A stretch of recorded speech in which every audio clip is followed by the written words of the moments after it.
Y'all ready to be history? Get started. Welcome. Hi. Hello, everyone.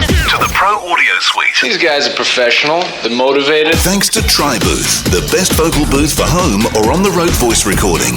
And Austrian Audio, making passion heard. Introducing Robert Marshall from Source Elements and Someone Audio Post, Chicago. Darren Robbo Robertson from Voodoo Radio Imaging, Sydney. Tech to the VO stars, George the Tech Whittam from LA. And me, Andrew Peters, voiceover talent and home studio guy. Line up, learner!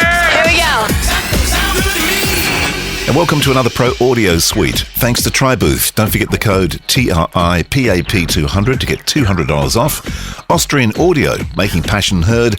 And Passport VO, which is a collaboration between us at the Pro Audio Suite and Centrance, the new dual voiceover interface designed specifically for voiceover and also podcasting. Get yours now. There's still a few available. So if you want one, jump on.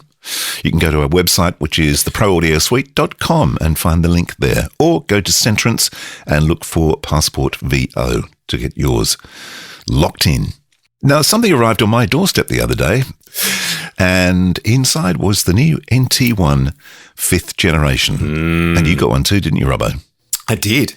And they're sexy. Yeah. So we've been playing around with it, and because I've got the 4th generation NT1, so I lined them up. And there is a slight difference. I don't know what they've done, but it seems to have a bit more, a bit more sparkle in the top end than the... It's a bit brighter, isn't it? It is a bit brighter, but it's not like the NT1A, which is, not It's bright. nicely brighter. But Yeah. your NT1, the original one, Yep. has it been boxed away in a bag or in a dark place for a long time? Or has it been out on a stand collecting a thin film of sea foam, air, and dust? Well, that was my question to AP too. Yeah, no, it's been in the box. Yeah, because that would make a away. difference too. If the mic has been out collecting dirt and whatever for the last couple of years. Well, even more so if it's out, plugged in, charged up. And That would make a difference to its sound. But it sounds like there's a slight difference in tonal balance. Yes. Well, I did send you a file, which was the original NT1 4th gen, the 5th gen, and also I sent you the USB, which the NT1 5th gen comes with, which is kind of unique and seems to work really well. does it have the same controls? Like it doesn't have the DSP, right? But does it have headphones or is it just input? Well, this is the problem I've had, and I still can't get it to work. So if I go to the USB, I can see, the levels are going into either like Source Connect or Twisted Wave or whatever I happen to be using. But I plug the headphones into the laptop, and I can't hear what I'm recording. So the Rode has no headphone output. No. Okay, so it just doesn't have an output. And when you look in the outputs of Source Connect, it doesn't show anything. I select whatever I happen to be plugged into, so it could be like the inbuilt headphones on the laptop. Right. So you should hear the echo back in your headphones. Don't hear but it. I don't think that'd have anything to do with the NTG5. Yeah, don't hear it. In fact, And not NTG5. the NT1, 5th gen. Yep. NT1 5th gen. So that is a mystery to me, and I'm going to have to dig a bit deeper to see if I can work out why that happens. So you set up the Rode Central app with all the correct settings for monitoring and all that? Well, the problem I've got is with the Rode Central app, I think the issue I have is that it needs a newer computer than mine. Oh, well, that could be true. I mean, you mean newer than Mojave OS? Yeah. Yeah. That is possible. Mojave's getting old. There's long in the tooth. I had a problem logging into Source Connect, and I had to do a security update to make sure that Source Connect would continue to log in on one of my Mojave machines. So Yeah, because if I try to, it says if I go to Rode Central, for instance, it said you can't use this version of the application Rode Central with the version of your Mac OS. Yeah. That's something to look out for. boo-hoo. Well, yeah, as we rely more and more on the computers, drivers, and the DSP on the computer to do a lot more jobs, we're a lot more tied into, all those systems, right? Whereas when you're relying on hardware to do that processing for you or outboard gear and other things, as long as the computer only has to do a conversion, from analog to digital, it's much easier to go very far backwards compatibility-wise, But it's these newer things that have the synergy between the hardware and the OS, like Rode Central, for example. That's where things get a lot more picky about systems and versions, and roads can only go back so far supporting older versions. It's mainly that developers don't want to write apps for older computers. Yeah. If you just like open up a development application and write the app, it's just going to make it current, and you have to usually work to fight for backwards compatibility. So any new application, you just don't expect it to reach very far back unless it's very basic, like a driver. Just a pure driver is basic. There's certain tools they're developer tools in newer OSs that just make building the app much smoother. Here's the thing that I reckon gets ignored in all that, and I understand that, right? But here's the thing: when you buy a PC, you expect a life of, I don't know. Look, it's been decades since I've had a PC, but let's say you expect a lifespan of 4 or 5 years. When you buy a Mac, you sort of go, well, I'm going to get 10 years out of this sucker at least. You know, that's the thing, I reckon, is that gets missed. I'll buy a used Mac and get 10 years out of it. Yeah, absolutely. And I know it's not the hardware, but I think what developers forget is they go, I can't be asked to do this. But there's a massive bulk of your users who are sitting on these older machines and going, you know, why can't I use the software? It's like surfing and being on the right part of the wave. Yeah. You don't want to be too new and you don't want to be too old. Yeah. And in there, you always end up finding these like great operating systems that are super stable, that everything works on. I think like when I think of some of them, I think of Snow Leopard. I think of Mavericks. Mm-hmm. Maybe Sierra. Definitely Mojave. Yeah, High Sierra. Mojave.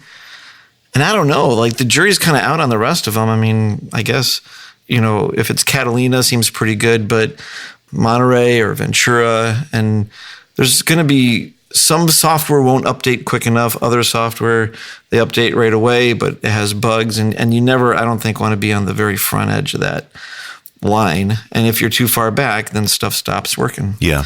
Here's the truth of the matter. A 2015 MacBook Pro.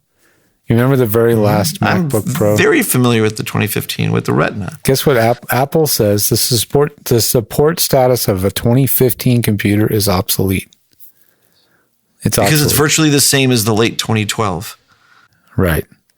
Jump ahead to a 2015 early 2015 model. The last one I said was a 2014.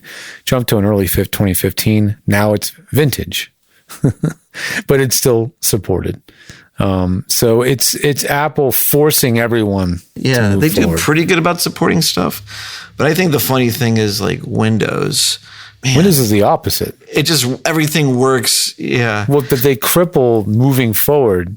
They're crippled. Their hands are tied because they are forced to maintain a considerable amount of backward compatibility. They have to go way, way back. Things seem to work for longer on Windows in a strange way. Right. But they don't seem to work. For some reason, even though things work longer on Windows, the computers don't seem to age as well as the Macs do. And I can't explain that. It depends. Yeah, it certainly does depend on how well it was built, the grade of the components, whether it was server grade, et cetera, et cetera. But there's no doubt about it. My dad's like, I'm on a 13-year-old PC. I'm happy as a clam. Yep. I'm like, well, that's pretty amazing. Yeah, like usually people with PCs are changing every 5 years. And it's the people with Macs, like Robbo said, they're changing every 10 years. And it's not just because of cost. But my PC, I mean, that thing's still rock solid. I just, I've stopped using it because, I had issues with using Source Connect on it. That was the reason I went Mac. And in all honesty, how has life been? Like with some perspective of time and distance, like the PC, the Mac, weird issues, things not working, easier to deal with yourself, needing experts to help you with Windows. Like, what's been your experience? I found the Windows machine perfect, but that was the one that was made by the guy I know, Vin, at Avim, AAVIM technology. Those things are rock solid. I mean, they're sort of one-off kind of. They're enterprise grade. They're built to purpose. Yeah, with really high quality parts and that thing I've had for I must have had it 15 years. I reckon it's still going strong. It's just that I couldn't use Source Connect.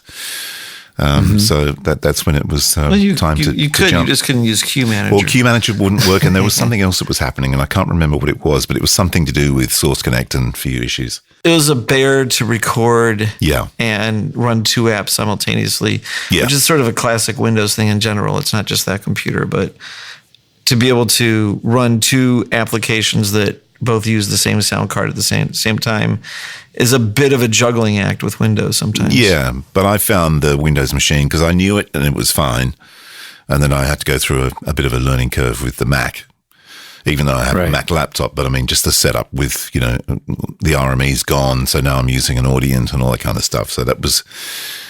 So now that you're there, what's your thought? Like, wish you were on the Windows machine, or I find the Audient so much easier than RME.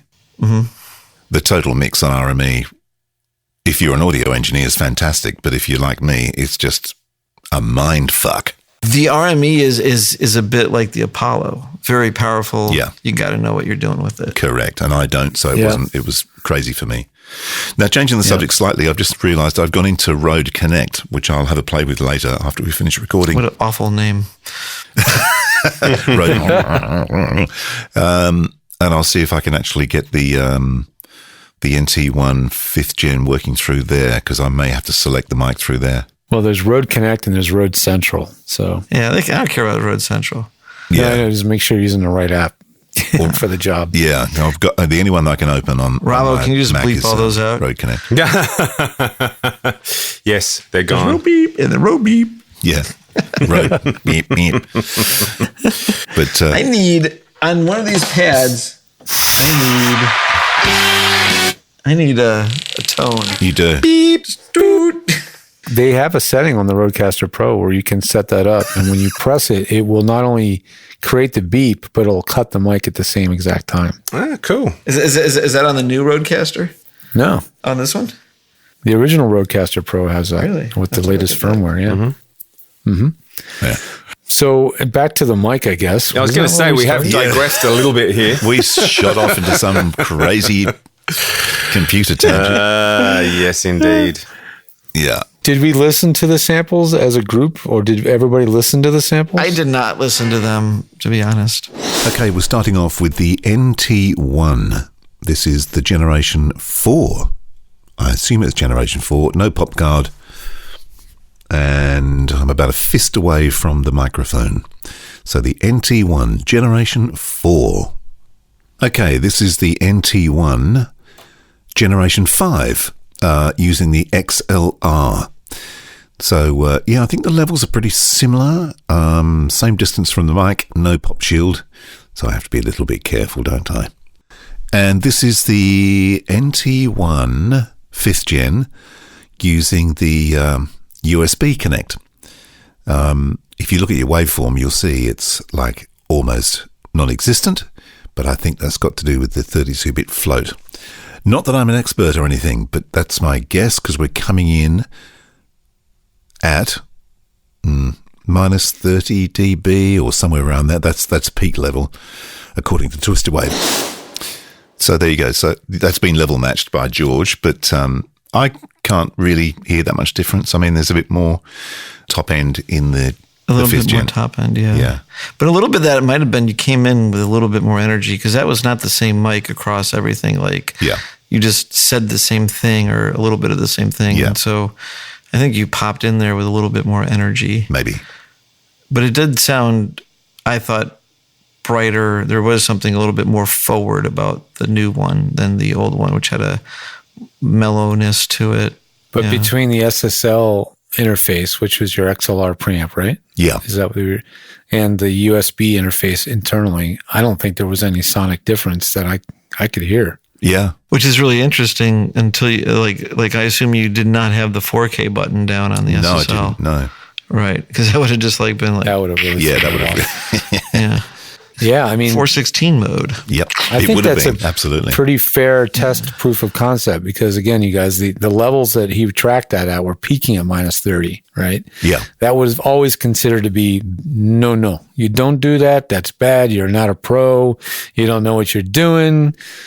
But now, with 32-bit float, it's really remarkable that we can just simply normalize that. I normalized each of those samples. I think you could have normalized it before, though, with 24-bit. I think it would carry up just as much noise. Probably. It's going to carry more analog noise if it's down there naturally, you know? Yeah. So you're saying that the fact that it's 32-bit float is really inconsequential.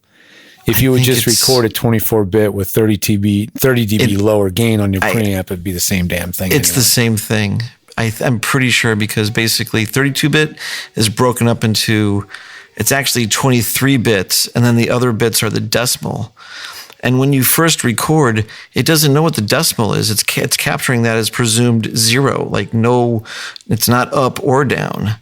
There's no multiplier. There's no gain factor. It's captured for what it is. And they're capturing it really low to allow for huge amounts of headroom.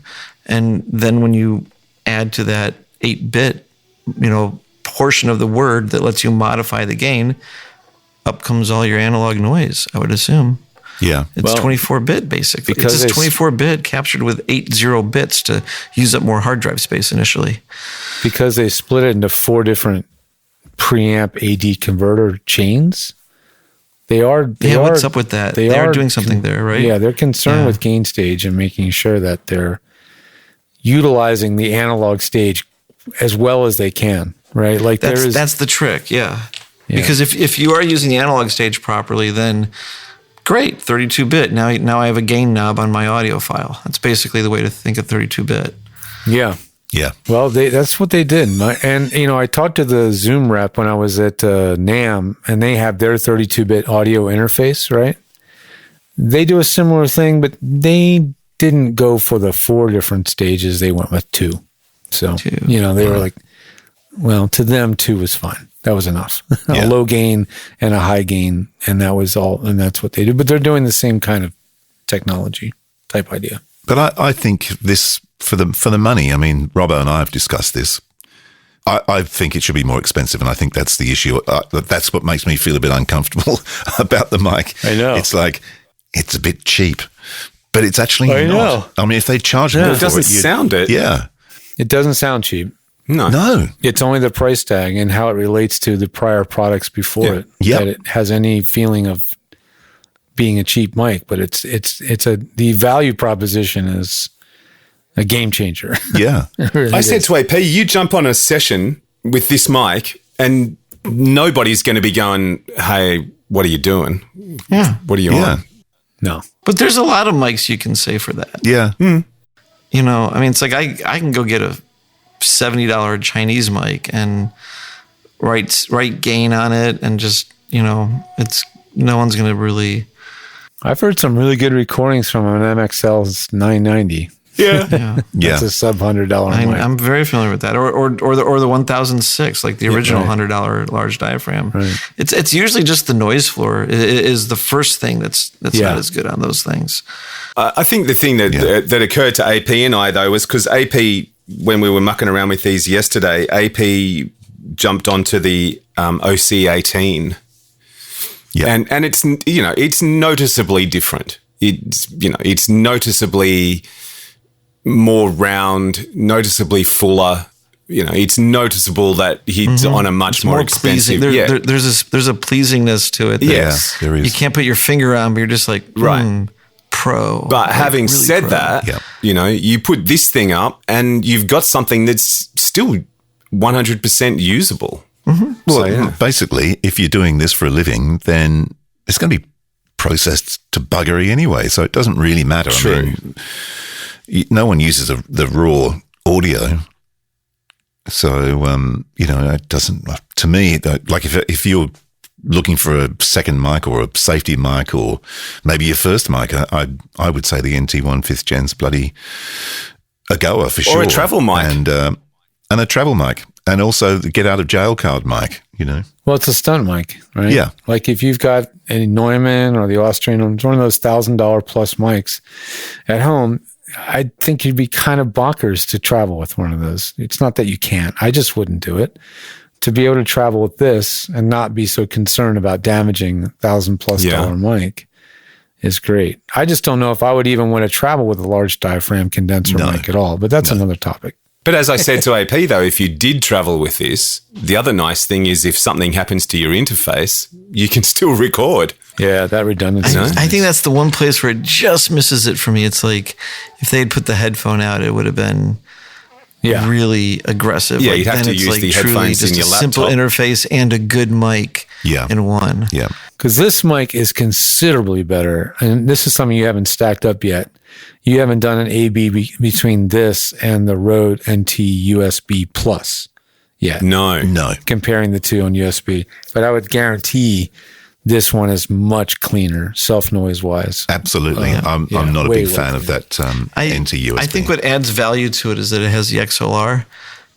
It means that it has to like play well with other people's preamps and be a real microphone. They control less of it. They can't fake with it, OPP? whatever. Yeah. Other people's, Other people's preamp. Microphones. And just for interest's sake, I've actually changed mics. I'm now on the OC18, just so you can hear the difference between the NT1 5th Gen and I didn't the Austrian audio. I didn't notice that you No, but I had to tell you see. Yeah. Look, I mean, I think you're actually quieter. Yeah, I think it is. It's got a lot less gain than the Rode. That's for sure. when you play them side by side, you pick it. But yeah, when there's a bit of a gap in between, you wouldn't know. No, absolutely. Yeah. You know something? To be honest, I bet you inside that Rode is a USB chip that actually has an output.